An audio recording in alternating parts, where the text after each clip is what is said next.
Good morning, everyone. Let's talk a little bit and get back in our mindset of where we were a couple weeks ago as we were remembering some things that happened in the life of Jesus. We're in Caiaphas's dwelling place, and we said it looked a lot like this. It would have been a place for them to live. It would have had an open courtyard. So just imagine this being an open courtyard. There's no roof on this. There's a fire in the middle. And we've all gathered to find out what was going to happen with this one that they've arrested. What's going to happen to this man? In this courtyard, there was Peter, and John was there. John and Peter were probably not having much to do with each other because it would have been more dangerous. On the side of this courtyard, there would have been rooms, similar that we have in this particular auditorium. And Jesus would have been in one of these rooms with some of the Sanhedrin being asked questions about what he was being accused of. And as we left off a couple weeks ago, as they're in this room, Peter has denied the Lord around that fire 3 times. And the third time, the rooster crowed, and when the rooster crowed, there was eye contact between Jesus and Peter. And we looked at that eye contact. We thought about that for a while. It probably wasn't eye contact of being judgmental. It wasn't eye contact of I'm upset with you, I'm mad at you, I'm angry with you because you have betrayed me. Probably wasn't even hurt. It might have been a little hurt, but mostly it was the look that Peter had seen Jesus give to so many other people in the past. It was that look that we've looked at when it talks about divine compassion, where Jesus looked at the multitudes and he had compassion for them. It was the look of compassion that Jesus used his eyes to communicate to Peter. So Peter knew at that particular moment, I have betrayed this man, and yet he still loves me. And he still wants me to come back to him. And this really upset Peter. He goes out, leaves the courtyard, leaves out the gate, and he goes to a quiet place and he just bawls his eyes out. The Bible says he wept bitterly. Well, in the courtyard, John's still here, and they're still testing Jesus and having conversations with him off in one of these side rooms. And the sun starts coming up. The new day was dawning. And not only was a new day dawning, but evil was about to dawn. This is going to be the worst day in all of human history. And as the sun comes up, and remember, as the sun comes up, this is the same sun that Jesus created.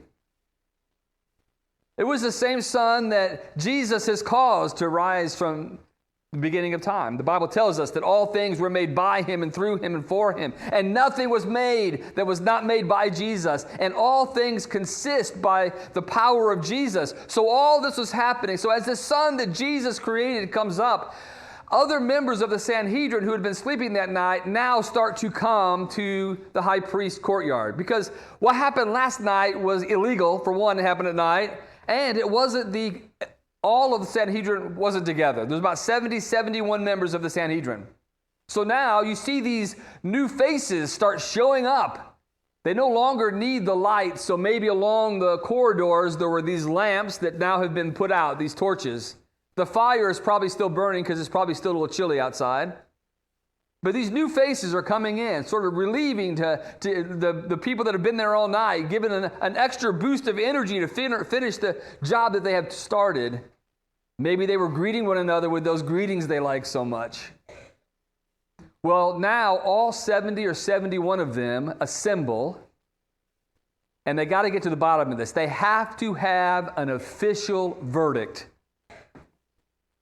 And so as they're talking about this, they just ask Jesus directly, are you the Christ, the Son of the Blessed? And Jesus says, you know what? If I tell you, you're really not going to believe me. And if I were to ask you a question, you wouldn't answer me. But nevertheless, you will see the Son of Man sitting at the right hand of the mighty God. Gasp. Maybe looking around at each other. How could he say that? How could he say that he is going to be sitting next to the mighty God? And then they ask him again, are you saying that you are the Son of God? It's exactly like you said. Oh, what need do we have of witnesses? We've heard it ourselves. He is calling himself the Son of God. Now we have to have a verdict. They have to have some kind of vote. Now, it doesn't work like our system. You don't have to have all 12 jurors agree in our system. The Sanhedrin was different. It was mostly a significant majority rule. I'm not saying it was just 1 over half, but they didn't have to have everybody agree. And this does leave the possibility that Joseph of Arimathea and Nicodemus did not cast their lots in with the rest of them to say, yes, this man is deserving of death. But as a whole, they've agreed. We think he's deserving of death. But they had a problem. They didn't have the right to put Jesus to death. The Romans had taken that right away from them, and so they didn't have the right to execute Jesus. So they gather together in the courtyard. Maybe the fire is still smoldering or burning, and all 70 of them and teachers and others march to where Pilate lived and where he judged. Not a very far walk. When they get there, Pilate is not really happy to see him. You know, the last thing he wants to wake up to in the early hours, this is still early hours of the morning. The sun has just come up. It's really early here. The last thing that he wants to wake up is this huge controversy with the Jewish people. And so you sort of get the sense, at least I do, that he says, what do you guys want? Okay, what is it? What do you want? And they say, hey, if this wasn't a serious business, we wouldn't have brought him here. All right, what has he done? And they make a couple charges against Jesus. Remember, early in the middle of the night, they couldn't come up with charges that would stick because their testimony didn't agree. But now, because he's claimed to be the Son of God, they decided they were going to go with a couple other charges that would make a point to Pilate. So the first, they say, this guy's just causing a lot of trouble. He is saying we shouldn't pay taxes to Caesar. That was flatly false. I mean, Jesus didn't say that. He says, render Caesar the things that are Caesar, to God the things that are God's. And then they say, in addition to that, he is claiming to be the anointed one, a king. That's what he's claiming to be. He's claiming to be a king. So Pilate's like, okay, you have a law, you have a legal system, you go take care of this yourself. I don't want to deal with this. And they tell him, yeah, we would be glad to take care of this ourselves. It would have been a done deal. We would have killed him already, but we can't.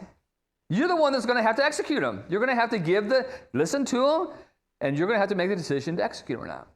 Now, a very interesting point in all of this is why this is happening. It's not happening because the chief priest wants this to happen. It's not happening because the Sanhedrin wants this to happen. This has been preordained by God. And it has been told by Jesus multiple times. As a matter of fact, we're not going to read all these, but you remember going all the way back to John chapter 3 with Nicodemus? In that particular interaction with Nicodemus, Jesus predicted that he was going to die on a cross. And the way Jesus talked about this over and over and over through Scripture is, I am going to be lifted up. And he would say, I'm going to be lifted up, and because of that, I'm going to draw people to me. And so that lifting up terminology was meant to let everybody know, I am telling you exactly how I'm going to die. Now, that was a pretty bold prediction, or prophecy, if you will, because how many Jewish people are going to die by that? It's not going to be a lot. It's a very small percentage, but he says it all along. He says it again in John chapter 8. This is after the woman is caught in adultery. He says it again. I'm going to be lifted up so I can draw all people to myself. He says it again in John chapter 12, that he's going to be lifted up. And in Matthew chapter 20, he even is more specific about it. He goes, they're going to turn me over to the Gentiles, and I will be crucified. At that particular point, he just lets them know. He takes away the analogy of being lifted up, just says, I'm going to be crucified. So Jesus wasn't being delivered over to Pilate because that's what the Jews wanted to do. It's because that's what God ordained would happen. That's what Jesus already said would happen, because the Old Testament prophesied that he was going to be lifted up and put on a cross. And so that's where we find ourselves right now. Well, see, the Jews had a huge problem because they didn't want to go in the court system. They didn't want to go in the courtroom where Pilate, because if they go in there, they're going to be defiled. And the last thing they want to do is be defiled, because they want to keep the Passover. And I think it's probably at this time where the chief priests go to the temple. And when they get to the temple, they haven't been to the temple, and they didn't try Jesus at the temple. That was at the high priest's house. Now they're at the temple, and not the actual temple itself, but the temple grounds where they would have had a meeting place. And they're probably there meeting, talking about what's going to happen as Jesus is being tried by Pilate. That's when Judas Iscariot comes to them. Now, I don't know how Judas found out unless he just saw this mob marching to Pilate's house earlier, or maybe early in the morning it started being told what was happening, and he felt terrible for what he had done and giving up Jesus, an innocent man. So now he goes to the temple where the chief priests are now, and he says, look, guys, I've made a huge mistake. I have betrayed an innocent man. Think about how true that statement was. That was a very true statement. And they said, we don't really care about that. I mean, could you just imagine that? We don't care too much about that. That's up to you to take care of. We're doing what we're going to continue on the course of having an innocent man killed. You started it. That's your business. We're going to finish it. And so Judas is so upset about this, he takes the money and he throws it on the ground. And then they have to think about this. All right, you have this 30 pieces of silver lying on the ground. Well, we have a dilemma here. We want to make sure that we don't do anything wrong, okay? We want to make sure that we don't do anything that we shouldn't do. And so we can't put that money back in the treasury. And so they go out and spend that money on a field to bury people in. Well, back at Pilate's place, where the Jews do not want to be, Pilate and Jesus start having a conversation. And Pilate comes right out and says to Jesus, he says, are you the king of the Jews? I was thinking about this. The house of the high priest would have been pretty significant. He was a rich guy. It would have been pretty significant. But now they've transferred over to Pilate's place. It would have just bumped it up a whole bunch of notches in size, and the riches would have been a lot greater. And so this is where Jesus is. Are you the king of the Jews? And Jesus says, are you asking me this because you really want to know? He goes, look, guy, I am not a Jew. Your own people, even the high priest. This is serious business. Do you realize how serious this is? The high priest himself has just been here and giving these charges that you are deserving of death. And then Jesus says, well, my kingdom is not of this earth. If my kingdom were of this earth, my servants would fight. I wouldn't be delivered up to you. But my kingdom is not from here. So you're saying you're a king? And Jesus says, yes, I am a king. So Pilate, the Jews come back, and Pilate just wants to get rid of this situation. He doesn't want to have anything to do with this. And they say that Jesus is from Galilee. And so to Pilate, that's like, oh, yes, this is my out. I mean, how many of you, we don't like making difficult choices. Most of us don't. And this was a significant choice. And I don't know if Pilate understood the gravity of the situation or not. He knew it was serious. He knew a man's life was at stake, and he knew that Rome wanted justice, and it would be wrong for him to pass something that was going to be considered to not just. And so he's really at a quandary here. But now he thinks, I can solve all of this.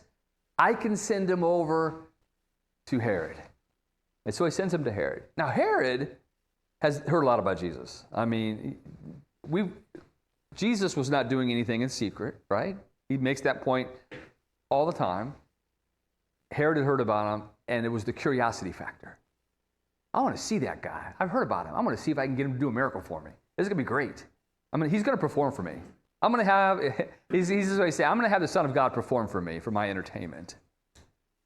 And so when he gets there, Jesus refuses. He's not going to play this game. And Herod has a little fun from his perspective, not fun for Jesus, mocks Jesus, puts a robe on him, and sends him back to Pilate. The Jews now have come from the temple back to Pilate's house, and Pilate has to make a decision. What am I going to do with this man that the Jews are accusing of claiming to be a king and claiming to be the Son of God. And we'll pick up there in a couple weeks. But what happens next? So I have a slide. Hopefully it will be played behind us. And it has several verses on it. The verses where I got this story from. So you're welcome to read the accounts in the Bible where I was going from. But I want you to think about this. And all of this, Jesus was the only undefiled person. Everybody else was totally defiled. They were claiming he was the most defiled, and he had no defilement whatsoever within him. And they were claiming they weren't defiled, and they didn't want to be defiled, and they were so defiled it was unbelievable. The same is true about us. We're all defiled people. We've all sinned, and we all need the blood of Jesus. And so that undefiled one was going to die on a cross for us defiled ones, so that we could have hope.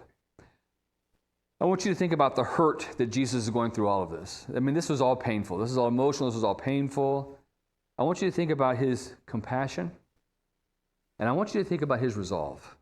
Jesus was resolved he was going to die for you, and he was going to die for me, so I could have a hope of being with him forever. So if you want to read those passages and continue thinking about Jesus as we continue to go.